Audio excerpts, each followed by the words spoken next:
Welcome back to the Make Time for Success podcast. This is episode number 154. Today, I have my second guest who's making a second visit to the show. I hope you remember Amy Lang from episode number 115, the episode in which we both discussed the 5 fundamental habits for lasting weight loss. Today, we're going to change tacks a little bit, but not totally, because Amy is here to celebrate the launch of her new book, Thoughts Are Habits Too.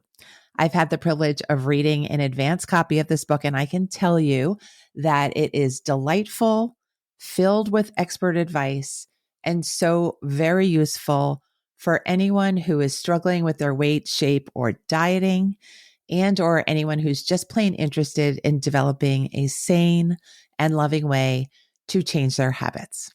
Amy is a master health coach, certified personal trainer, and host of the Happy and Healthy with Amy Lang podcast. She helps people who want to achieve lasting weight loss create the self-care habits that make their goal easy and inevitable.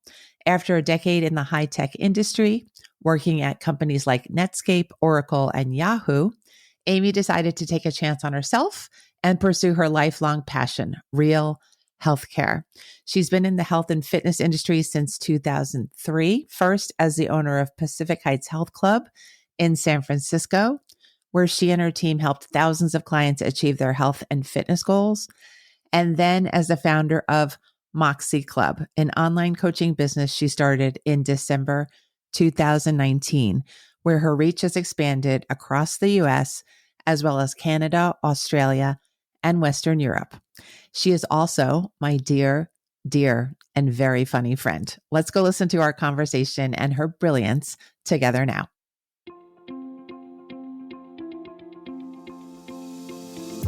Hi, I'm Dr. Christine Lee, and I'm a psychologist and a procrastination coach.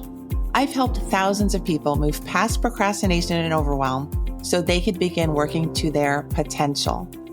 In this podcast, you're going to learn powerful strategies for getting your mind, body, and energy to work together so that you can focus on what's really important and accomplish the goals you want to achieve. When you start living within your full power, you're going to see how being productive can be easy and how you can create success on demand. Welcome to the Make Time for Success podcast. Hello, everyone. This is Dr. Christine Lee, and today I am feeling very relaxed and grateful because I have my very wonderful friend and colleague and now new author here with me across the screen and on this interview. I can't wait for you to meet her, but you've actually already met her on this podcast before. Her name is Amy Lang, and she's here with me today to promote her new book called Thoughts Are Habits Too. And I just can't wait to have you listen to what she's been doing, what the book is about, and for our conversation. Welcome to the show again, Amy. Well, thank you so much for having me back. I'm excited to be here today. Well, I love every opportunity that I have to learn from you and to talk with you.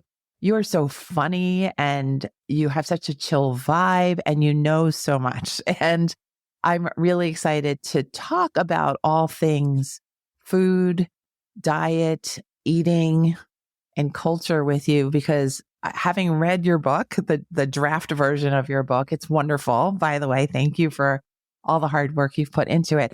Having read the book, I know that we have so many things that we can cover in this episode together. So can I just start off with a question? What was your inspiration for saying, okay, it's time for me to write this book and actually doing it? Well, I think I've always wanted to write a book. I just didn't know what I wanted to write about. I was actually thinking more maybe fiction instead of nonfiction.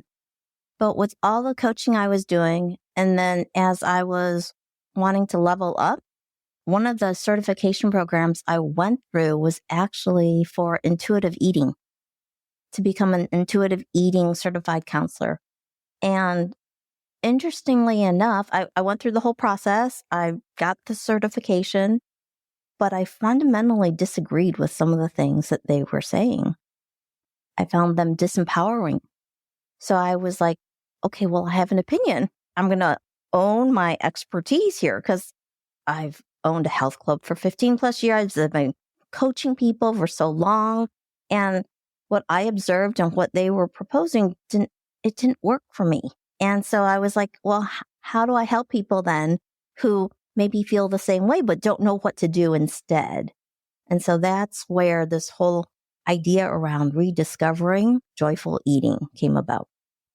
I love that it was an organic process, that it kind of came to you rather than you going and seeking it actively. That's beautiful. You make me curious, what kinds of things were they saying that you felt were disempowering? Could you give us a couple of examples? Sure. I mean, the very first principle that they have, and if you go to their website, it's right there. Principle number 1 says reject the diet mentality. And I am 100% behind that statement.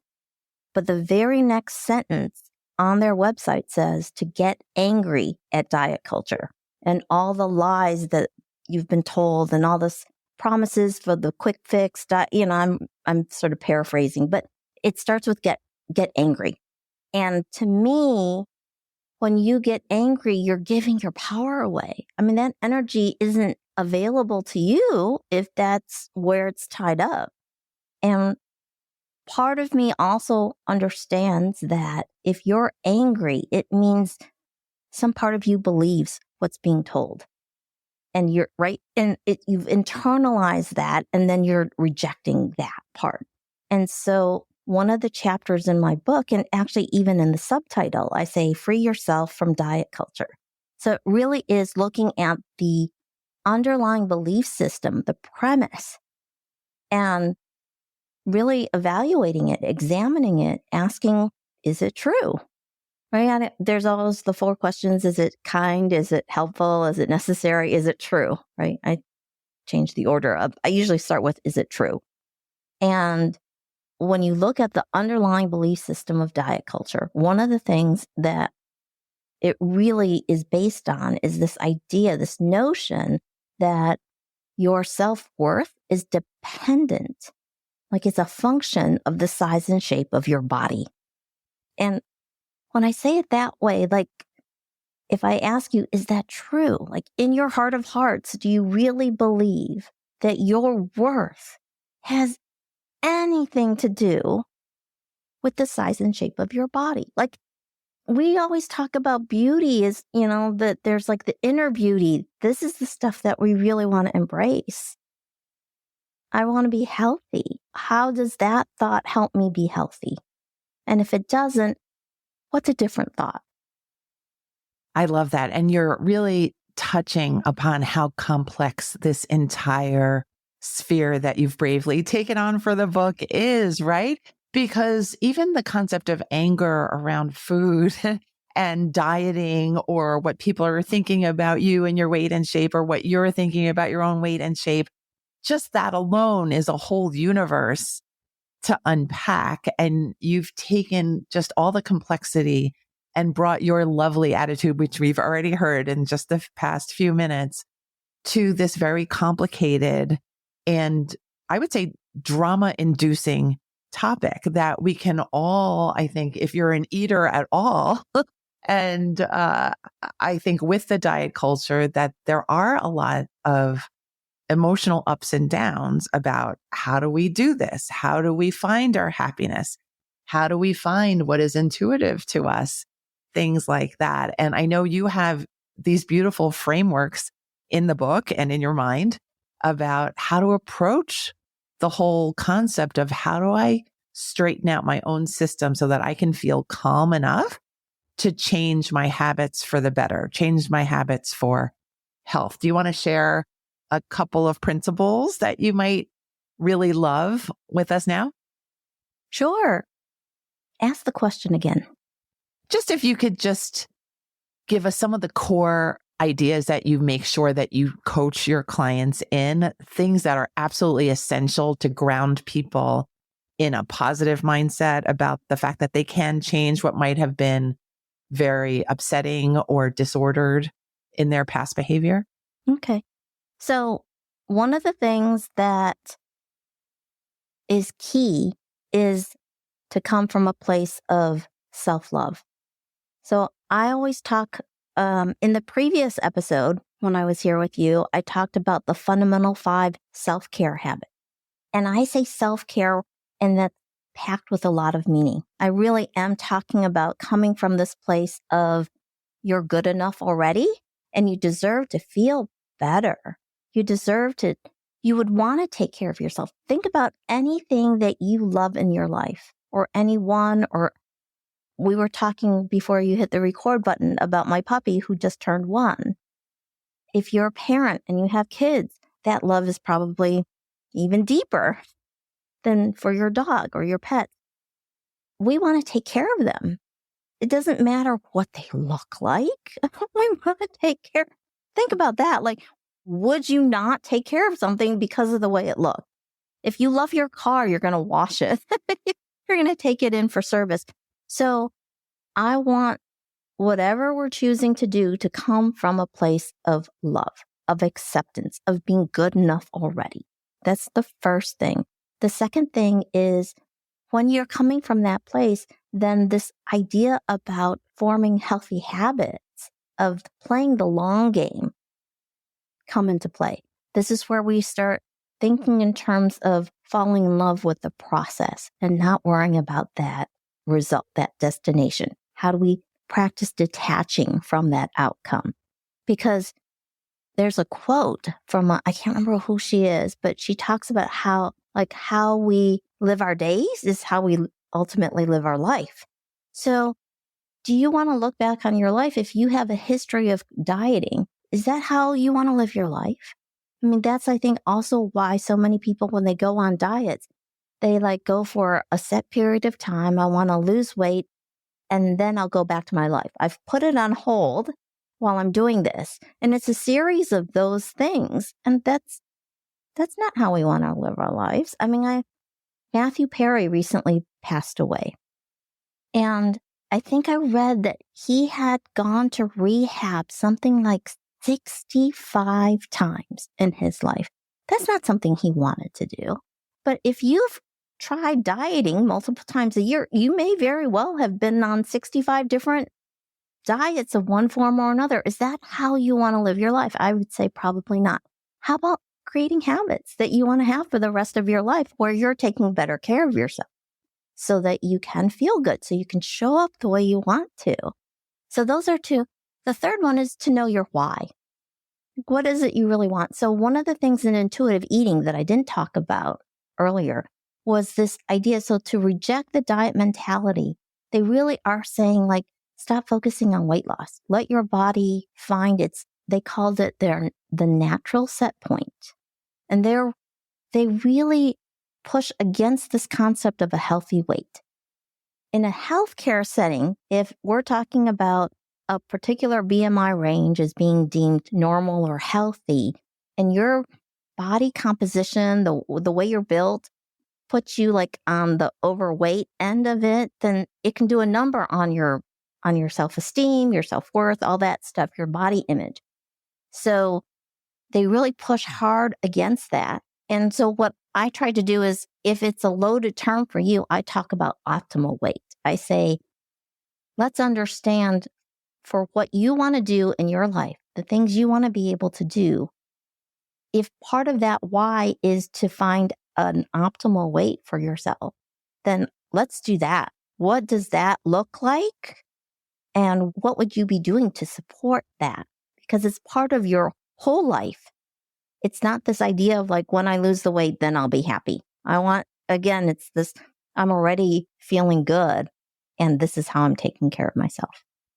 It sounds like you're really taking the distress out of the process at the outset and helping people to really chart a beautiful path for some change, but a desirable change and a doable change. And that just taking the stress out of the process of changing your behavior is such a gift to people and so much a role of a great coach. Is that how you see it? Yeah. I mean, you put it, I think, in terms of taking the stress out. I have this idea of the abundance principle, which is that we want to make our choices when we're in a state of abundance. So I'm always talking about however we're thinking about it, if it's coming from this sort of place of lack or scarcity, to question it. And how can we make it easier for ourselves? So yeah, to take away some of that stress. And there's even this whole idea of good stress versus bad stress, or eustress versus distress, the challenge response, the threat response. We want to not trigger the threat response, which is coming from this place of, I'm afraid I'm not going to have what I need. I'm afraid I don't have what it takes. I don't have access to the resources that I need. I don't have the time, whatever that is.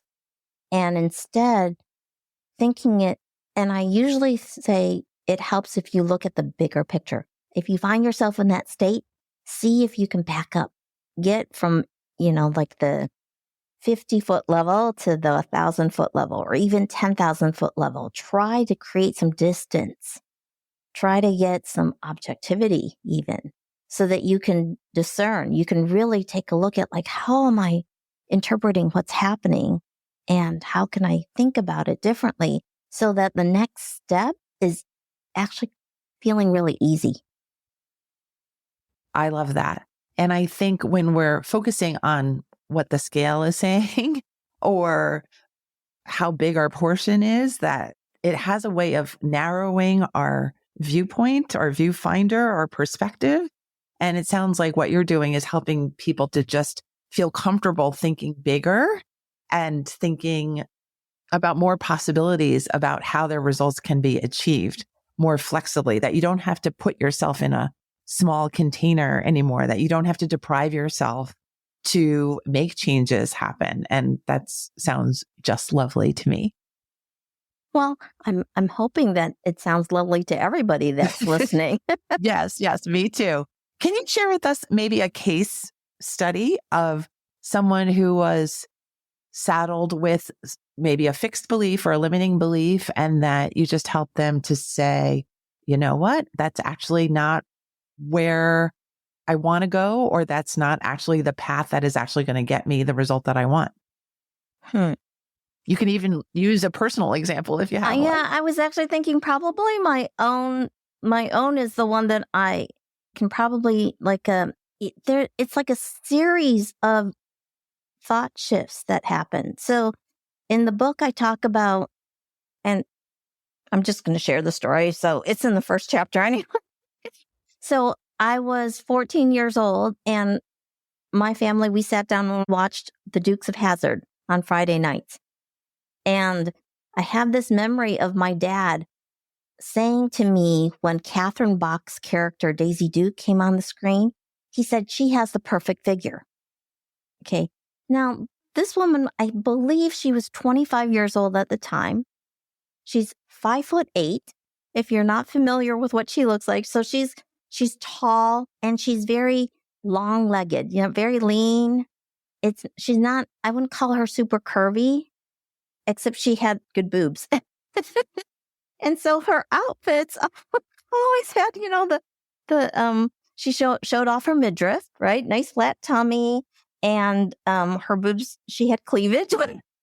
And so this is, as a 14-year-old girl, this is what I remember. Now, in the book, I have a picture of me at 14, and I'm a teenager. I'm kind of gawky. I got the big glasses and stuff like that. But that was sort of in my head. That's what I was supposed to be trying to look like. Because what child doesn't want a parent's approval? I'm proud of you, right, kind of thing. And so I was in my late 30s, and I had taken over the health club. I had lost weight. I had been working with a trainer, gotten really strong and fit, all that great stuff. I was at 22% body fat, which is pretty good. And I had gained, I don't know, it was like 5 pounds. I met up with one of the trainers there, who happens to be a life coach as well. His name is David McGuire. And David asked me, when was the last time you were happy with your body? And I couldn't think of one. I figured out how to be stronger and fit. It goes back to that idea of, like, when you lose the weight, then you'll be happy. I could go in my closet and there were a bunch of clothes that didn't fit before that I could now like, woohoo, like, right? But guess what? I still had outfits in my closet that were from when I was even smaller, maybe like high school, beginning of college, right? Kind of thing. And I wanted to be able to fit into those. That was like, I was stuck in that. And it wasn't until I went to Japan in Tokyo for a friend's wedding. And I saw all these Japanese women who were really, really thin. And that was the version of thin that my mom aspired to. She wanted, and I looked at that and I'm like, this is not what I want to, like, this is not it. And all of a sudden I had this. So this is the first time where my brain was like, I have my own definition of success. What I care about matters. What I want matters.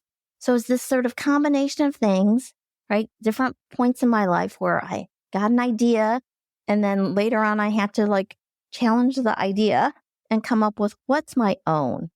And then that moment where I finally was able to sort of separate those two things about the size and shape of my body and my worth. And then it became, oh, I'm not doing this to lose weight. I'm doing this to take care of myself. That's a fundamentally different place to be coming from and making choices from. And so for me, that's what happened. And, you talk about the stress level goes down. Guess what? Your body likes it better when you're not stressed. It doesn't have to hold on to the weight when you're not stressed. Because when you're stressed, you're sending your body into this fight or flight, right? It's saying, my wants and needs are at risk of not being met. If I'm in survival mode, I need to hold on to this stuff because our brains are thinking, I might not be able to get my next meal. Right? There's like some old programming there that we have no control over. Yes. So that was my sort of how I got to this place of where I'm like, we want to come from a place of self-love and see it as self-care. And that's not selfish at all, right? That's about being able to show up like, oh, like every day is a little different. I'm not perfect. I mean, there's some days where it's like, I'm a hot mess. Right? I can't talk straight. I can't think straight. But most of the time when I catch myself doing that, it is like taking a few deep breaths and really calming down, getting some perspective, right? Finding something funny to laugh about. And I think all of that stuff really helps to then make a better choice. I love that you are coming through on this episode really clearly. All the things I love about you. Your wisdom, your ability to synthesize all different things like mindset and behavior and personal history and errant beliefs that we picked up from somewhere, wherever, those triggering thoughts and memories that can activate all sorts of patterns that sometimes are good and sometimes are not so good for us. And I love that you have it all in your book now. And I'm so proud of you for doing the work and having your beautiful attitude throughout, just sharing what you've learned, what you've been through, and all the wonderful gifts of how to change in a way that's healthy for you. So I just want to say thank you, thank you, thank you. And I want to encourage everyone to really pick up this book because it's also funny. And you've already heard Amy a bit, and her humor comes through in the book as well. I'm just curious if you wouldn't mind sharing with us what it was like to actually write the book, the process of getting all of these complex thoughts onto paper or on your screen. Well, I worked with a company that helps people who want to self-publish, and they had a whole process set up. So I've always thought of myself as a good writer. And I've been told that I'm a good writer. You are a good writer. In terms of identity, that wasn't something I was worried about. I had all these thoughts trying to figure out how to organize them. I remember they gave us the company I'm talking about, they had all these sort of different exercises that I could do to try to come up with an outline. And it was really interesting because coming up with an outline made it feel like it was set in stone. I didn't want to do that. It was all this interesting resistance. And then I had like a 3-chapter check-in. I want to say it was back in April. So this process has actually been quite fast. I started in January, didn't really take it seriously for like 3 months, just kind of putting down ideas. April, I had a 3-chapter check-in. The editor looked at it and she's like, I'm a little concerned. You don't have much. And I'm like, I'll be fine. And I had a 30-day check-in before like edit month, so this is all their proprietary process that they have in place. I worked with a storytelling coach. That was the most fun. That was the most fun I had. His name is Michael Haig. If you get an opportunity, he has a book, but if you get the opportunity to work with him, I think he's wonderful. And I think that he helped me to, make the book so much better, because I think it really is through stories that we get to share what we've learned in a way where I'm not just sort of telling you this is what you need to do, right? And so many people hear that and they use the word should. Oh, I should do this. I should do that. I'm like, you might not find the word should in this book unless I'm actually dispelling the need to have it, right? Because should is all about judging ourselves. I should do this. I shouldn't do this. I'm a good person when I'm not a good person. I did something wrong, or all of that stuff that undermines our ability to choose better. Because should sounds like it's coming from the outside, doesn't it? Should is like a rule that you're supposed to follow. Who came up with the rule? Even if you came up with the rule, maybe it's just a guideline, right? Rules are meant to have exceptions to them too. So I really hesitate to use words like should.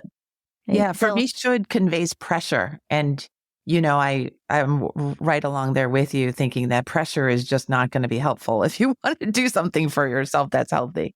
Right. So in the process, it was telling those stories that really helped to share, like, this is what I learned from it. This is an example of what I went through, or what one of my clients went through, that really helped to make it come to life, right? It's not just a rule or concept. This is now the application. And so in coaching, so much of it is like, as you listen to this podcast, we're covering concepts, but concepts don't work unless we apply them and unless we integrate them into our life. And coaching is about helping people, I think, do that part. Books can talk about concepts, but then figuring out, okay, well, what am I doing in my life? What's a core belief that limits me, that doesn't serve me, that's not true? And if it's something I had from when I was like 4 years old, am I going to be able to identify it where someone else can listen to it and go, I just heard you say this. Do you hear yourself say this?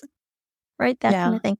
Yeah. So the process of writing the book, let me just go back to, so I had the storytelling coach, and then we had edit months and went back and forth on that.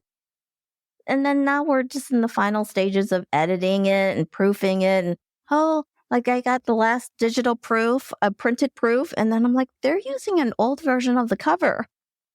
Things like that. So it does help to work with a company that has been there and done it, so that you don't have to learn all those things.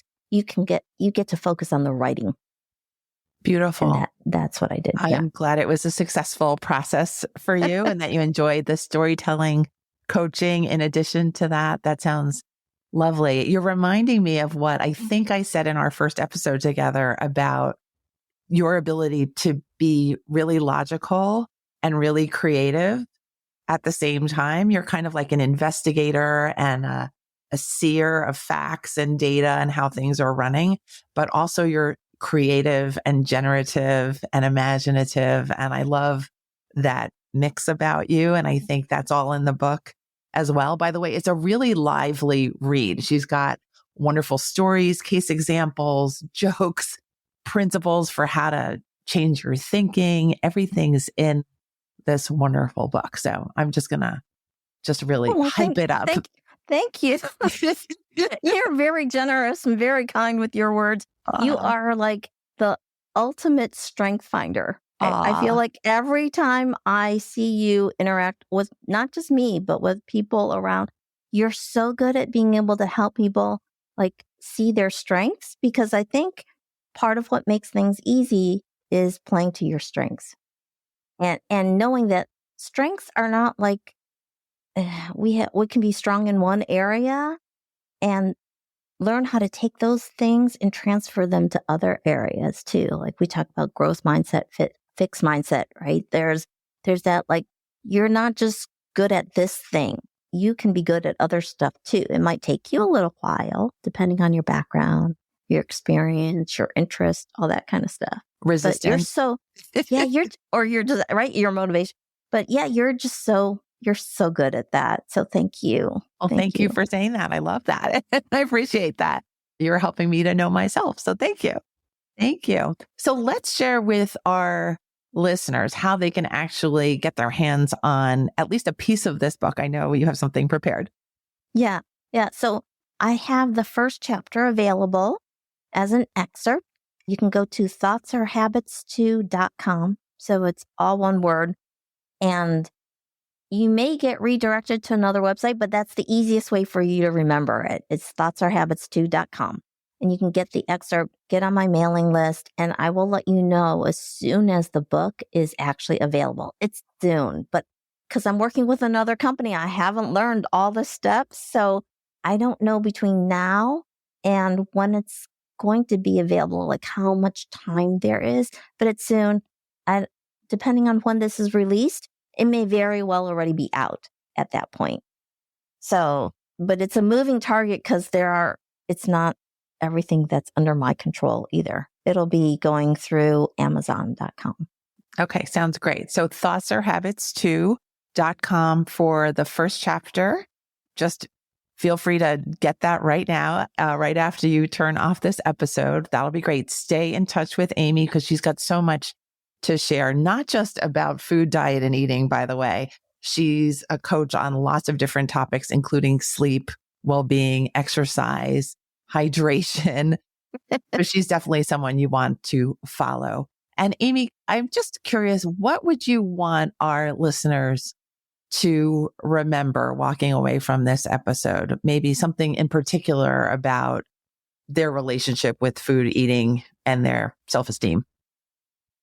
I think always just once you become aware of a thought, that we take a moment to pause. So if you can really practice becoming an observer of your thoughts and recognize you are not your thoughts, you are thinking your thoughts. Viktor Frankl talks about that, right? Like there's that space, in that space, there's a moment. And this is where we get to grow. This is where we get to learn. This is where we really get to question, like examine it. Is it true? Is it helpful? Is it kind? Is it necessary? If you answer yes to any of those questions, let's say it is true. Is it said in a kind way? If it's not, then can you frame it in a way where it's kind? If it's helpful, right? All of those things. Like I want to be able to say yes to all of those before we move forward. And I think you'll find that moving forward becomes much easier when you're able to state it that way for yourself. And things are allowed to be easy. I'm going to add that little piece before we end. So Amy, hugs from across the screen and the microphone. I love you to pieces. Thank you so much. And congratulations again. Oh, well, thank you very, very much. And thank you for having me. My been pleasure. Wonderful. It's our pleasure. Thank you, audience, for listening to us. Again, we will be happy to be promoting Amy's book moving forward. And Amy, you have a podcast as well. Can you remind us what the title of your podcast is? It's a great podcast as well. Oh, well, it's called Happy and Healthy with Amy Lang. And actually, there is one other thing related to the book. I have made a joyful eating roadmap available for free. So there's a little like quiz to help you figure out what things you want to focus on first to help you take those next steps that are best for you. Is that in the first chapter or is that a separate link? If you go to thoughtsorhabits2.com, I will make sure folks can find it there too. But I was thinking, like, besides the excerpt, like I could swear I had something else, and that's what it was. Great. Roadmap, the joyful eating roadmap. You'll get to learn what joyful eating is all about as well, because we didn't really talk about that in this, but there's got to be something you need to actually read the book for, right? Absolutely. Joyful eating sounds like a really great goal for reading the book. So let's support all of our listeners. Thank you so much again for being here. And thank you, listeners, for sharing your time with us. We appreciate it. All right. Take care, Amy. And bye, everyone else. Thank you for listening to this episode of the Make Time for Success podcast. If you enjoyed what you've heard, you can subscribe to make sure you get notified of upcoming episodes. You can also visit our website, maketimeforsuccesspodcast.com, for past episodes, show notes, and all the resources we mentioned on the show. Feel free to connect with me over on Instagram too. You can find me there under the name Procrastination Coach. Send me a DM and let me know what your thoughts are about the episodes you've been listening to. And let me know any topics that you might like me to talk about on the show. I'd love to hear all about how you're making time for success. Talk to you soon.